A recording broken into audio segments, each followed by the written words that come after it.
ആരോഗ്യ പരിപാലന രംഗത്ത് ഡോക്ടേഴ്സിൻ്റെ ഒപ്പം തന്നെ സുത്യർഹമായ സേവനം അനുഷ്ഠിക്കുന്നവരാണ് പാരാമെഡിക്കൽ പ്രൊഫഷണലുകൾ. അത്തരത്തിൽ പാരാമെഡിക്കൽ വിദ്യാഭ്യാസ രംഗത്ത് ഏറെ പ്രശസ്തമായ ഒരു സ്ഥാപനത്തെയാണ് ലൈവ് ടി വിയുടെ entire media team choice of Kerala എന്ന പ്രോഗ്രാമിലൂടെ ഇന്ന് പരിചയപ്പെടുത്തുന്നത്. നമ്മുടെ കോട്ടയം ജില്ലയിലെ ആണ്ടൂർ മരങ്ങാട്ടുപള്ളി പാലായിൽ പ്രവർത്തിക്കുന്ന Bharat college of paramedical science. അപ്പോൾ ഇവിടുത്തെ കോഴ്സുകളെക്കുറിച്ചും പഠന രീതികളെക്കുറിച്ചും ജോലി സാധ്യതകളെക്കുറിച്ചും ഒക്കെ അറിയണ്ടേ? കമാൺ.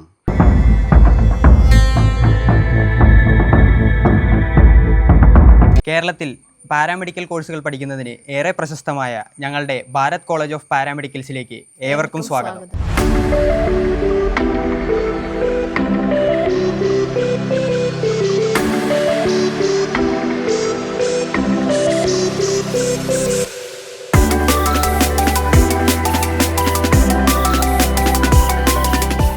അനേകായിരം വിദ്യാർത്ഥികൾക്ക് ജീവിത പാത തുറന്നുകൊടുത്ത് അവരുടെ ജീവിതം കരിപ്പിടിപ്പിച്ച ഭാരത് കോളേജ് ഫോർ പാരാമെഡിക്കൽ സയൻസിൻ്റെ MD യും പ്രിൻസിപ്പളുമായ ബഹുമാന്യനായ രാജ്മോഹൻ നായർ മുണ്ടാമറ്റമാണ് എന്നോടൊപ്പം ഉള്ളത്. സാറിനെ ഈ പ്രോഗ്രാമിലേക്ക് സ്വാഗതം ചെയ്യുന്നു. ശരിക്കും ഇതൊരു എഡ്യൂക്കേഷണൽ ട്രസ്റ്റാണ് അല്ലേ സാർ? അതെ. എത്ര വർഷമായി നമ്മൾ ഈ സ്ഥാപനം ഇപ്പോൾ തുടങ്ങിയിട്ട്, ഈ എഡ്യൂക്കേഷൻ സ്ഥാപനം തുടങ്ങിയിട്ട്? ഞങ്ങളുടെ സ്ഥാപനം തുടങ്ങിയിട്ട് 54 വർഷമായി. 1971 ആരംഭിച്ച സ്ഥാപനമാണ്. പിന്നെ പടിപടിയായി ഓരോ ബ്രാഞ്ചുകൾ വീതം ഓരോ 4-5 വർഷം കഴിയുന്തോറും ഓരോ പ്രത്യേക ഡിവിഷൻ തുടങ്ങിയാണ് ഇന്നത്തെ അവസ്ഥയിലെത്തിയത്. ഇപ്പോൾ കേരളത്തിൽ 54 വർഷം പഴക്കമുള്ള പാരാമെഡിക്കൽ വിദ്യാഭ്യാസ രംഗത്തെ ഒരു വിദ്യാഭ്യാസ സ്ഥാപനം ഞങ്ങളുടേത് മാത്രമാണ്. അതേപോലെ നമുക്ക് ഏതൊക്കെ പ്രധാനപ്പെട്ട കോഴ്സുകളാണ് സാർ ഇവിടെ ഉള്ളത്? പാരാമെഡിക്കൽ രംഗത്ത് പണ്ടൊക്കെ ആണെങ്കിൽ laboratory technology, x-ray technology, nursing, doctor അവിടെ കൊണ്ട് ഒതുങ്ങുന്ന അവസ്ഥയായിരുന്നു. ഇന്ന് ആ രംഗത്ത് വലിയ മാറ്റങ്ങൾ വന്നിട്ടുണ്ട്. ഏതാണ്ട് 20ഓളം പാരാമെഡിക്കൽ കോഴ്സുകൾ നിലവിലുണ്ട്. അങ്ങനെ 20 പാരാമെഡിക്കൽ കോഴ്സുകളുണ്ടെങ്കിലും അതെല്ലാം ഒന്നും നടത്തുന്ന സ്ഥാപനമല്ല ഞങ്ങളുടേത്. എങ്കിലും ആ രംഗത്തെ ഏറ്റവും ശ്രദ്ധേയമായ 6 കോഴ്സുകൾ ഞങ്ങളിവിടെ നടത്തുന്നുണ്ട്. അതായത് medical laboratory technology, medical radiography and imaging technology, anaesthesia and operation theatre technology, dialysis technology, cardiovascular technology തുടങ്ങിയ കോഴ്സുകളാണ് ഇതിനകത്തെ ഏറ്റവും പ്രധാനപ്പെട്ട കോഴ്സുകൾ. അതോടൊപ്പം ഒരു സൂപ്പർ സ്പെഷ്യാലിറ്റി ഹോസ്പിറ്റലുകളിൽ ഏറ്റവും ആവശ്യം വേണ്ട ഡിപ്പാർട്ട്മെൻറ്റുകളാണ് ഇതൊക്കെ. അതുകൊണ്ട് ഞങ്ങൾ തിരഞ്ഞെടുത്ത് ഈ 6 ശ്രദ്ധേയമായ കോഴ്സുകളാണ് ഞങ്ങളുടെ സ്ഥാപനത്തിൽ നടത്തി വരുന്നത്.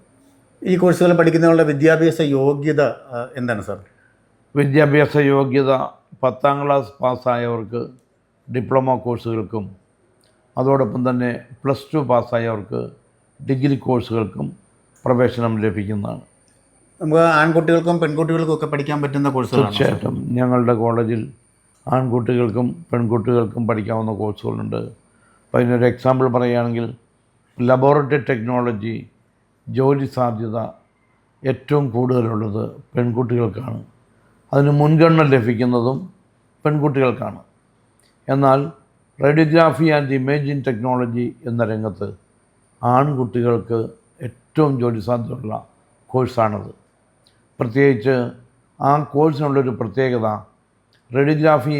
പണ്ട് റേഡിയോഗ്രാഫി എന്ന് പറഞ്ഞാൽ എക്സ്റേ ടെക്നോളജി മാത്രമേ അതിലുണ്ടായിരുന്നുള്ളൂ. അടുത്ത കാലത്ത് അതിന് വലിയ ഡെവലപ്മെൻറ്റ്സ് വന്നു. അതിൻ്റെ ഫലമായിട്ട് x-ray technology, CT scanning, MRI scanning, PET scanning വരെ എത്തിയിട്ടുണ്ട്. അപ്പോൾ റേഡിയോഗ്രാഫി എന്ന ആ ഒരൊറ്റ കോഴ്സ് പഠിക്കുന്ന ഒരു കുട്ടിക്ക് എക്സ്റേ ടെക്നീഷ്യനായിട്ടും CT സ്കാൻ ടെക്നീഷ്യനായിട്ടും MRI സ്കാൻ ടെക്നീഷ്യനായിട്ടും ജോലി ചെയ്യാം. അതോടൊപ്പം അവൻ അല്പം കൂടെ ഹാർഡ് വർക്ക് ചെയ്യാൻ തയ്യാറാകുകയാണെങ്കിൽ അവന് റേഡിയോ തെറാപ്പി ടെക്നീഷ്യനായിട്ടും വർക്ക് ചെയ്യാൻ പറ്റും. റേഡിയോ തെറാപ്പി ടെക്നീഷ്യൻ എന്ന് പറഞ്ഞാൽ ഇന്ന് ക്യാൻസർ എന്ന രോഗം ഏറ്റവും കൂടുതൽ വർദ്ധിച്ചുകൊണ്ടിരിക്കുന്ന ഒരു കാലഘട്ടമാണ്. സർവ്വസാധാരണമാണ്. മറ്റെന്ത് രോഗങ്ങളെക്കാൾ അപേക്ഷിച്ച് വളരെ പെട്ടെന്ന് കൂടിക്കൊണ്ടിരിക്കുന്ന ഒരു രോഗമാണ് ക്യാൻസർ രോഗങ്ങൾ. അത് ക്യാൻസർ രോഗങ്ങളൊക്കെ കണ്ടുപിടിക്കണമെങ്കിൽ അതിൻ്റെ ചികിത്സയൊക്കെ ചെയ്യുന്നയാളാണ് റേഡിയോ തെറാപ്പിസ്റ്റ്. അപ്പോൾ റേഡിയോ തെറാപ്പി കൂടെ ഈ കോഴ്സിൽ ഉൾപ്പെടുന്നുണ്ട്. അപ്പോൾ റേഡിയോഗ്രാഫി ആൻഡ് ഇമേജിംഗ് ടെക്നോളജി എന്ന കോഴ്സ് പാസ്സാകുന്ന ഒരു കുട്ടിക്ക് ഇത്രയും വിഭാഗങ്ങളിൽ ജോലി ചെയ്യാൻ പറ്റും. അതോടൊപ്പം തന്നെ അത് മിക്കവാറും ഡേയും നൈറ്റും ഒക്കെ വേണ്ടതാണ്. അതുകൊണ്ട് അതിന് മുൻഗണന എപ്പോഴും ഉള്ളത് ആൺകുട്ടികൾക്കാണ്. പിന്നെ പൊതുവെ അല്പം കൂടി ഡീപ്പായി അല്പം മേജർ മെഷീൻസൊക്കെയാണ് കൈകാര്യം ചെയ്യേണ്ടത്. ലബോറട്ടറി ടെക്നോളജി ആണെങ്കിൽ സിമ്പിളാണ്. പക്ഷേ radiography and imaging technology major മെഷീൻസൊക്കെ ആയിട്ടാണ് അതിൻ്റെ പ്രവർത്തനം വരുന്നത്. അത് കൂടുതൽ ആപ്റ്റ് ആൺകുട്ടികൾക്കാണ്. അതുകൊണ്ട് ആൺകുട്ടികൾക്കാണ് ജോലി സാധ്യത കൂടുതലുള്ളത്. ഞങ്ങളുടെ കോളേജിലാണ് പഠിക്കുന്നതിൽ radiography and imaging technology course പഠിക്കുന്നതിൽ, അതായത് ഒരു വർഷം റേഡിയോഗ്രാഫി ആൻഡ് ഇമേജിംഗ് ടെക്നോളജി കോഴ്സിൽ 40 കുട്ടികളോളം ഒരു ബാച്ചിലുണ്ട്. ആ 40-ൽ ഏതാണ്ട് 30-32 പേരും ആൺകുട്ടികളാണ്. ഏതാണ്ട് 7-8 പേര് മാത്രമേ പെൺകുട്ടികളുള്ളൂ. ബാക്കിയുള്ള കോഴ്സുകളൊക്കെ പെൺകുട്ടികൾക്കും ബാക്കിയുള്ള കോഴ്സുകളിലൊക്കെ ആൺകുട്ടികൾക്കും പെൺകുട്ടികൾക്കും പറ്റും. പക്ഷെ എന്നാലും റേഡിയോളജി കൂടുതലും ആൺകുട്ടികൾക്കാണ്. മറ്റുള്ള കോഴ്സിലൊക്കെ മുൻഗണന എപ്പോഴും പെൺകുട്ടികൾക്കാണ് ജോലി സാധ്യതയുള്ളത്. എനിക്ക് തോന്നുന്നു ഇപ്പോഴത്തെ ഈ കാലഘട്ടത്തിൽ വേറെ എന്ത് കോഴ്സ് നോക്കിയാലും പാരാമെഡിക്കൽ കോഴ്സുകൾ 100% ജോലി സ്വദേശത്തും വിദേശത്തും ഒക്കെ ഉറപ്പാണ്. എവിടെ ലോകത്തിൽ എവിടെ ചെന്നാലും പാരാമെഡിക്കൽ കോഴ്സിന് ജോലി ഉറപ്പുള്ളതാണ്. ഇപ്പം ഞങ്ങളുടെ കോളേജിൽ നിന്ന് ഒരു വർഷം 150-200ഓളം കുട്ടികൾ പുറത്തിറങ്ങുന്നുണ്ട്. അങ്ങനെ ഇറങ്ങാൻ തുടങ്ങിയിട്ട് ആദ്യകാലങ്ങളിൽ അത്ര എണ്ണമില്ലായിരുന്നുവെങ്കിലും ഈ 1971 തൊട്ട് ഈ 54 വർഷം വരെ ആയിട്ട് 10,000-കണക്കിന് കുട്ടികൾ ഞങ്ങളുടെ കോളേജിൽ നിന്നും പുറത്തിറങ്ങിയിട്ടുണ്ട്. ഒറ്റ കുട്ടി പോലും ഞങ്ങൾക്ക് ജോലി കിട്ടിയില്ലോ സാറേ, ഇവിടെ പഠിക്കാൻ വന്നു, ഞങ്ങൾ പഠിച്ചു, 2-3 വർഷം ചിലവഴിച്ചു, കുറേ പൈസ മുടക്കിയിട്ട് ഞങ്ങൾക്ക് ജോലിയൊന്നും കിട്ടിയില്ല എന്ന് പറഞ്ഞ് ഒരു കുട്ടി പോലും ഞങ്ങളുടെ അടുത്ത് എത്തിയിട്ടില്ല. പിന്നെ അതോടൊപ്പം ഞങ്ങളുടെ കോളേജിൽ നിന്നും പഠിച്ചിറങ്ങുന്ന കുട്ടികളിൽ ഒരു 25% വിദേശ രാജ്യങ്ങളിലാണ്. ബാക്കിയുള്ള ഏതാണ്ട് ഒരു 10-40% കേരളത്തിന് വെളിയിലാണ്. ബാക്കിയുള്ള ഒരു 10-30% നമ്മുടെ കേരളത്തിൽ തന്നെയാണ്. കേരളത്തിലാണെങ്കിൽ കേരളത്തിലെ എവിടെയുള്ള ഏത് പ്രമുഖ ഹോസ്പിറ്റലുകളും ഞങ്ങളുടെ ഏതെങ്കിലും കോഴ്സ് പഠിച്ച കുട്ടിയുണ്ടെന്നുള്ളത് 100% അതാണ് ഇതിൻ്റെ ഒരു മുഖ്യമായ കാരണം. മറ്റ് പല സ്ഥാപനങ്ങളിൽ ചിലവ് കുറേ കാലം പ്രവർത്തിക്കും, ചിലത് നിർത്തിപ്പോവും. ചിലർക്ക് സ്ഥാപനം നടന്ന ആൾക്ക് വിദേശ ജോലി കിട്ടി അവരത് നിർത്തിപ്പോവും. അങ്ങനെയൊക്കെയുള്ള കാരണം കൊണ്ട് സ്ഥാപനം നിലനിൽക്കണം എന്നില്ല. അപ്പം ഞങ്ങൾ 1971 തുടങ്ങിയിട്ട് അത് അന്ന് തൊട്ട് ഇന്ന് വരെയും ഓരോ 4-5 വർഷം കഴിയുന്തോറും ഞങ്ങളുടെ കോളേജിൽ ഓരോ ഡെവലപ്മെൻറ്റ്സ് എന്തെങ്കിലും ഞങ്ങൾ കൊണ്ടുവരാറുണ്ട്. അപ്പോൾ ഒന്നിനൊന്നിന് മെച്ചപ്പെടുത്തി ആണ് ഞങ്ങളത് കൊണ്ടുപോകുന്നത്. അതേപോലെ നമ്മുടെ അഡ്മിഷൻ്റെ പ്രൊസീജിയർ എങ്ങനെയാണ് സാർ? പ്രൊസീജിയർ എന്ന് പറയുന്നത് ഈ ജൂൺ 1-നാണ് അഡ്മിഷൻ ആരംഭിക്കുന്നത്. ഇപ്പോൾ എല്ലാത്തിൻ്റെയും റിസൾട്ട് SSLCയുടെയും +2-ൻ്റെയും എല്ലാത്തിൻ്റെയും BHSCയും എല്ലാത്തിൻ്റെയും റിസൾട്ട് വന്നു കഴിഞ്ഞു. ജൂൺ 1-ന് അഡ്മിഷൻ ആരംഭിക്കും. ജൂൺ ജൂലൈ ഈ 2 മാസങ്ങളിലായി അഡ്മിഷൻ നടക്കും, പൂർത്തിയാവും. ജൂൺ ജൂലൈ കഴിഞ്ഞിട്ട് മിക്കവാറും ഓഗസ്റ്റ് ആദ്യം അല്ലെങ്കിൽ ഓഗസ്റ്റ് പകുതിയാകുമ്പോൾ ക്ലാസ്സുകൾ ആരംഭിക്കും. ശരി. എന്നോട് രാവിലെ വന്നപ്പോൾ കുട്ടികൾ പറഞ്ഞത്, ഞാൻ പേഴ്സണലി അവരോട് ചോദിച്ചപ്പോൾ പറഞ്ഞത്, മികച്ച ഒരു മാനേജ്മെൻറ്റ്, പ്രിൻസിപ്പൾ ആണെങ്കിൽ അദ്ദേഹത്തിന് കുറേ കാര്യങ്ങൾ വർഷങ്ങളായി ഉള്ള പരിചയ സമ്പത്ത്, അതൊക്കെ ഞങ്ങൾക്ക് ഒരുപാട് നേട്ടമാണ്. പിന്നെ ഫാക്കൽറ്റി ആണെങ്കിലും അവരൊരു ഫ്രണ്ട്ലി മൂഡാണ്, മാനേജ്മെൻ്റ് ആയാലും അധ്യാപകരായാലും. അതൊക്കെ എങ്ങനെ സാറിൻ്റെ ഈ പരിചയം വെച്ചാണോ സാധ്യമാകുന്നത്? ആക്ച്വലി ഞാൻ ഈ സ്ഥാപനം തുടങ്ങുന്ന സമയത്ത് എനിക്ക് 18 വയസ്സ് മാത്രമേ പ്രായമുള്ളൂ. അത് ശരി. 18 വയസ്സ് പ്രായമുള്ളപ്പോഴാണ് ഞാൻ ഈ സ്ഥാപനം തുടങ്ങിയത്. അന്ന് എൻ്റെ അടുത്ത് വരുന്ന കുട്ടികൾ എന്നേക്കാൾ പ്രായമുള്ളവരുണ്ട്, അതുപോലെ അധ്യാപകരാണെങ്കിലും എന്നേക്കാൾ പ്രായമുള്ളവർ. ഞാൻ അന്ന് തൊട്ട് എല്ലാവരോടും ഒരു ഫ്രണ്ട്ലി ഡീലിങ്ങിൽ പോകാനാണ് താല്പര്യപ്പെട്ടത്. കാരണം അതേ പറ്റുള്ളൂ. അതെ അതെ, അത് അന്നും ഇന്നും അങ്ങനെ തന്നെയാണ് പോകുന്നത്. അതാണ് ഈ സ്ഥാപനത്തിൻ്റെ വിജയവും. തീർച്ചയായും അതാണെന്ന് ഞാൻ വിശ്വസിക്കുന്നു. തീർച്ചയായും. ഒരിക്കലും ഒരു സ്ട്രിക്റ്റ് ഡിസിപ്ലിൻ എടുത്ത് എല്ലാവരെയും പേടിപ്പിക്കുക, കാണിക്കുക, അങ്ങനെയുള്ളൊരു രീതിയൊന്നും ഞങ്ങൾക്കൊരിക്കലും ഇല്ല. ഞങ്ങളുടെ സ്റ്റുഡൻസിനോടാണെങ്കിലും അധ്യാപകരോടാണെങ്കിലും എല്ലാവരും ഞങ്ങളൊരു ഫ്രണ്ട്ലി ഡീലിങ്സിലാണ് കൊണ്ടുപോകുന്നത്. ഒരു പരിധിവരെയും അത് ഒരു വിജയമായിട്ടാണ് എനിക്ക് അനുഭവപ്പെടുന്നത്. നമുക്ക് സാറേ ക്യാമ്പസ് പ്ലേസ്മെൻറ്റ് പോലുള്ള കാര്യങ്ങളൊക്കെ ചെയ്യുന്നുണ്ടോ? ക്യാമ്പസ് പ്ലേസ്മെൻറ്റ് ഞങ്ങൾക്ക് ധാരാളം എന്ന് പറഞ്ഞാൽ കേരളം, തമിഴ്നാട്, ആന്ധ്രാപ്രദേശ്, അതോടൊപ്പം കേരളത്തിലും തമിഴ്നാട്ടിലും കർണാടകത്തിലും ആന്ധ്രാപ്രദേശിലുമുള്ള മിക്ക ഹോസ്പിറ്റലുമായിട്ട് ഞങ്ങൾക്ക് ഒരുപാട് ബന്ധങ്ങളുണ്ട്. ശരി. അവിടെയൊക്കെ ഞങ്ങളുടെ കുട്ടികൾ ജോലി ചെയ്യുന്നുണ്ട്, അവിടെയൊക്കെ ഞങ്ങളുടെ കുട്ടികൾ പ്രാക്ടീസിന് പോകുന്നുണ്ട്. അപ്പോൾ അവിടെയൊക്കെ ഹോസ്പിറ്റലുകളിൽ പുതിയ ഡിപ്പാർട്ട്മെൻറ്റ് തുടങ്ങുമ്പോഴും പുതിയ വേക്കൻസി തരുമ്പോഴും ഞങ്ങളെ വിളിക്കും. അപ്പോൾ വേക്കൻ്റായിട്ട് ആര് നിൽക്കുന്നോ അവരെ പറഞ്ഞേക്കും. അതോടൊപ്പം നെറ്റിലൊക്കെ ഞങ്ങളുടെ കോളേജിനെക്കുറിച്ചും കോഴ്സസിനെക്കുറിച്ചും ഒക്കെ വിവരിച്ചിട്ടുണ്ട്. അതുകൊണ്ട് എവിടെ നിന്ന് ആർക്ക് നോക്കിയാലും ഈ കോളേജിൽ ഇന്ന കോഴ്സുകളുണ്ട്, അതുകൊണ്ട് അങ്ങോട്ട് വിളിച്ച് ചോദിച്ചാൽ ജോലിക്കാരെ കിട്ടാൻ സാധ്യതയുണ്ടെന്ന് ലോകം മുഴുവൻ അറിയാം. അപ്പോൾ പലരും അങ്ങനെയുള്ള ഘട്ടങ്ങളിൽ വിളിക്കും, ഇത്ര പേരെ ഇന്ന ആളെ വേണമെന്ന് പറയും. അപ്പോൾ അവൈലബിൾ ആയിട്ടുള്ള ആരുണ്ടോ അവരെ പറഞ്ഞയക്കും. അപ്പോൾ ജോലി അറേഞ്ച് ചെയ്ത് കൊടുക്കാൻ ഞങ്ങൾക്കൊരു ബുദ്ധിമുട്ടും ഉണ്ടാവാറില്ല.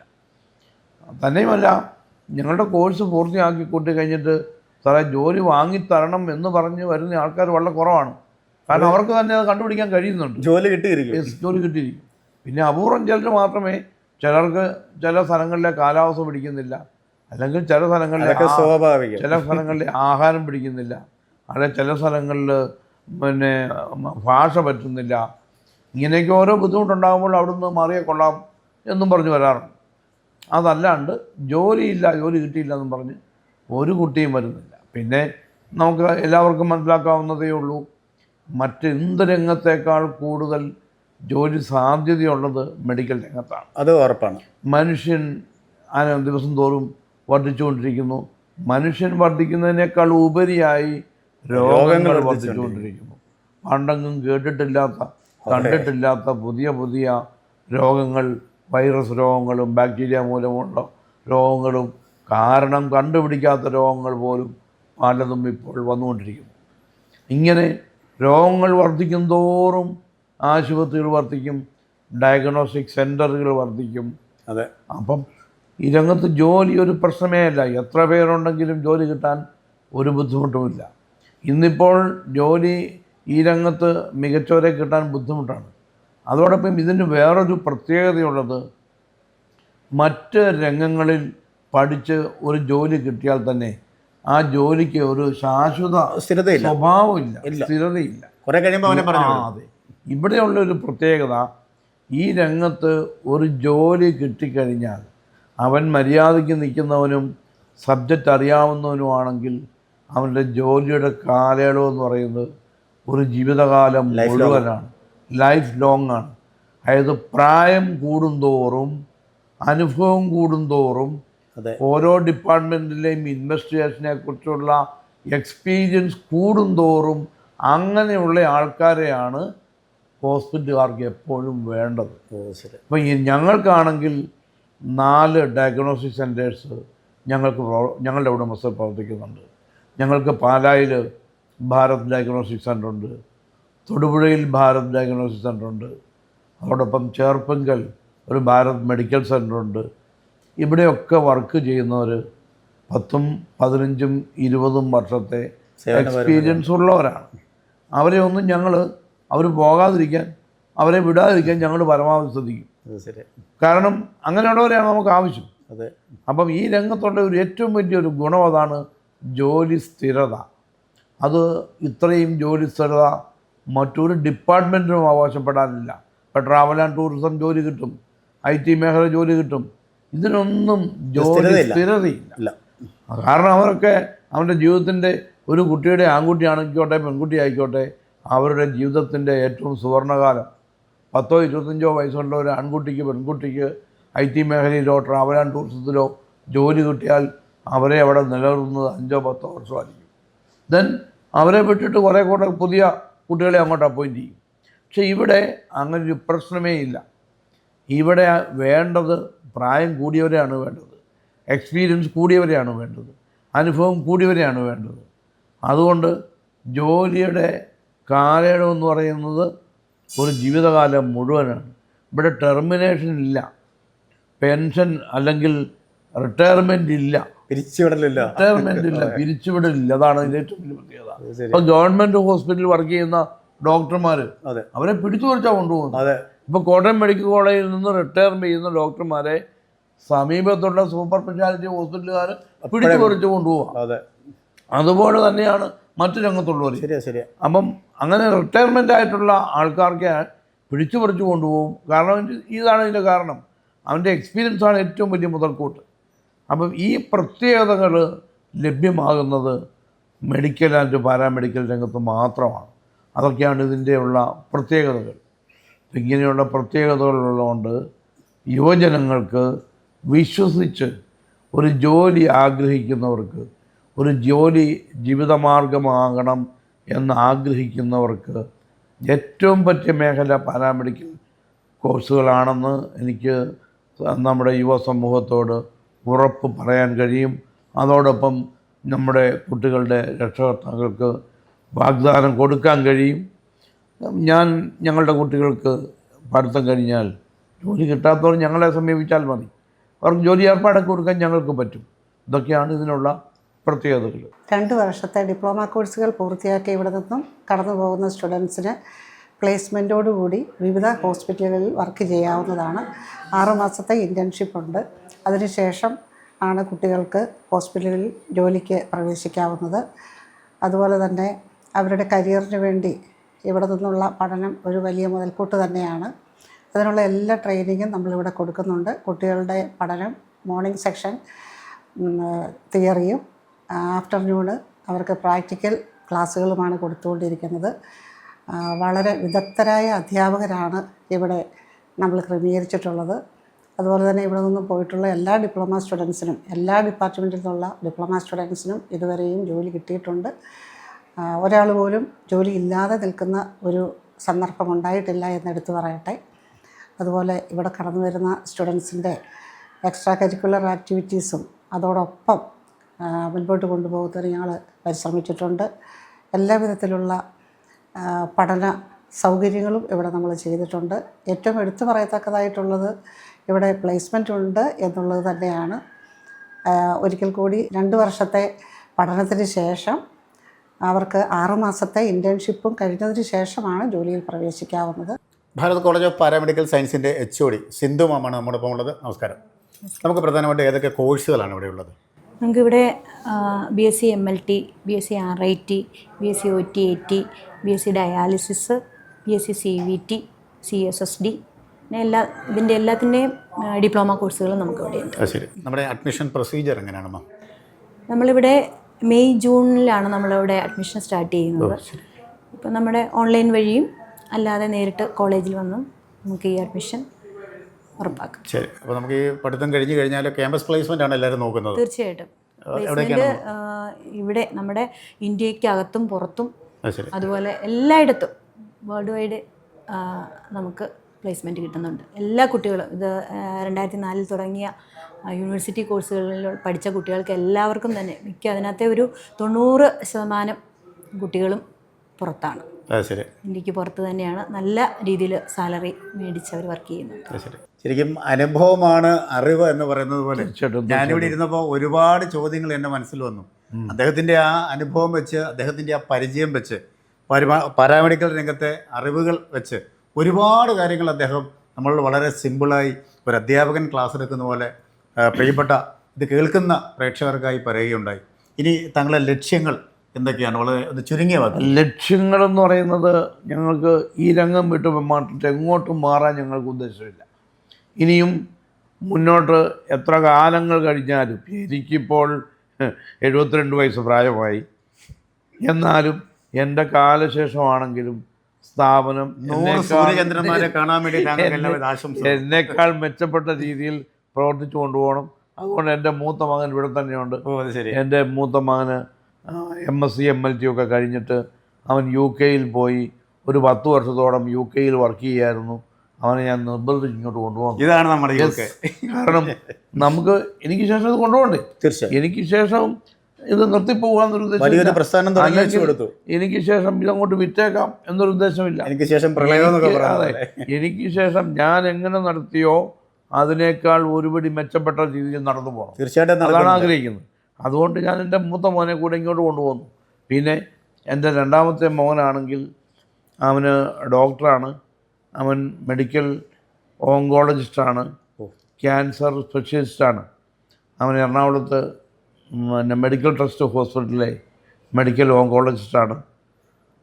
കാലക്രമേണ കുറേ നാൾ കഴിയുമ്പോൾ ഇതിൻ്റെ ഡെവലപ്മെൻറ്റ്സൊക്കെ കുറേ കൂടെ മെച്ചപ്പെട്ട് കഴിയുമ്പോൾ ഇത് ഞങ്ങൾക്കിപ്പോൾ കോളേജ് മാത്രമേ ഉള്ളൂ.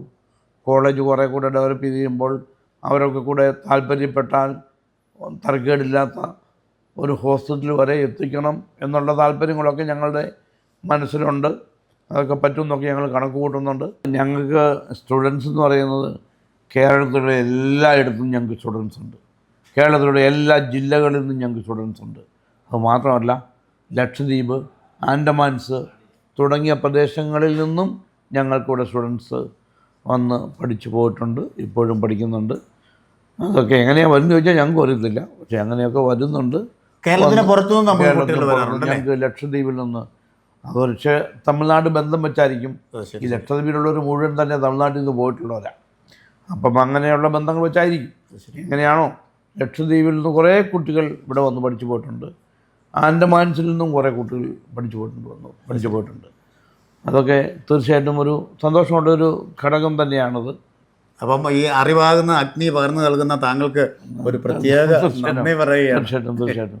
അപ്പോൾ ജീവിത വിജയം നേടുവാൻ Bharat college for paramedical science അതിൻ്റെ എല്ലാമെല്ലാമായ രാജ്മോഹൻ നായർ സാറാണ് നമ്മളോട് വളരെ ഏറെ കാര്യങ്ങൾ പറഞ്ഞത്.